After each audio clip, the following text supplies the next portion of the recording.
अस्सलाम वालेकुम व्यूवर्स, कैसे आप सब। उम्मीद करती हूँ कि आप सब खैर खैरियत से होंगे। आज का जो हमारा टॉपिक है उसका नाम है अल्लाह की वहदानियत। आज हम अपनी वीडियो में इसके बारे में डिस्कस करेंगे। अल्लाह ताला ने इसी गौर व फिक्र की दावत देते हुए हर तबका इंसानी को कहा है कि तुम लोग अपनी कज रवी और बदअमाली छोड़कर एक वाहदहुल्ला शरीक खुदा की इबादत पर मुतफिक हो जाओ। मोमिनीन गुनाहगारों को गुनाह छोड़ने और इबादत इलाही पर इस्तकामत का हुक्म है। मुनाफिकीन को नफाक से किनारा कशी इख्तियार करके ईमान खालिस को अपनाने की दावत और कुफार को जिद अनाज और हट दर्मी की रोश तर करके दीन इलाही को कबूल करने की तरगीब है। और इन तमाम तबकों को दावत देने के लिए रुबूबियत को बना दिया गया है, जो सारी इंसानियत के लिए मुश्तरका तौर पर काबिल गौर और फिक्र है। तख्लीक के मराहिल के बाद इंसान को दुनिया में ज़िंदगी गुजारने के लिए दुनिया में मखसूस इंतज़ामात की ज़रूरत होती है। अगली आयत में इन तमाम इंतज़ामात का तज़किरा है जो इंसानी ज़िंदगी को आसान बनाने के लिए इस कायनात में किए गए हैं। ज़मीन बतौर फ़र्श, अल्लाह ताला ने इंसान की रहाइश के लिए ज़मीन को फ़र्श बनाया। ज़मीन को ना इतना सख्त बनाया कि इंसान इस पर कोई खेती बाड़ी का काम ही न कर सके, और ना ही इतना नरम बनाया कि इस पर ठहरा ही ना जा सके।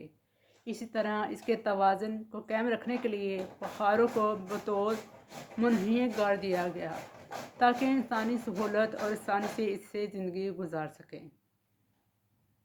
ये अल्लाह ताला की इतनी बड़ी और ऐसी नेमत है कि कोई इंसान इसके फैसले मुतशना नहीं, सभी इससे मुस्तफ़ीद हो रहे हैं, यानी कि फ़ायदा उठा रहे हैं। आसमान बतौर छत, अल्लाह की कुदरत की निशानियों में एक बहुत बड़ी निशानी आसमान है। कुरान करीम में इसे इंसानों के लिए छत करार दिया गया है, एक ऐसी छत जिसका कोई सुतून नहीं और ना ही इसकी मरम्मत की ज़रूरत है, ना इसमें कभी कोई किजी व शुगा पैदा होता है और ना ही ये इंसानों पर गिरता है।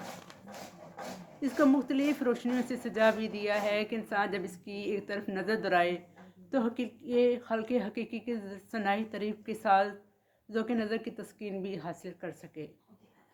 ये भी ऐसी नेमत है कि जिससे बिला तफरीक मज़हब सब इंसान ही फ़ायदा उठा रहे हैं।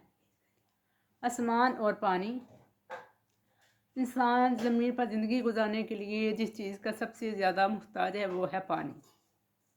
आसमान और ज़मीन का जिक्र करने के बाद अल्लाह ताला ने ज़मीन पर पानी के ज़बरदस्त इंतज़ाम का जिक्र किया है।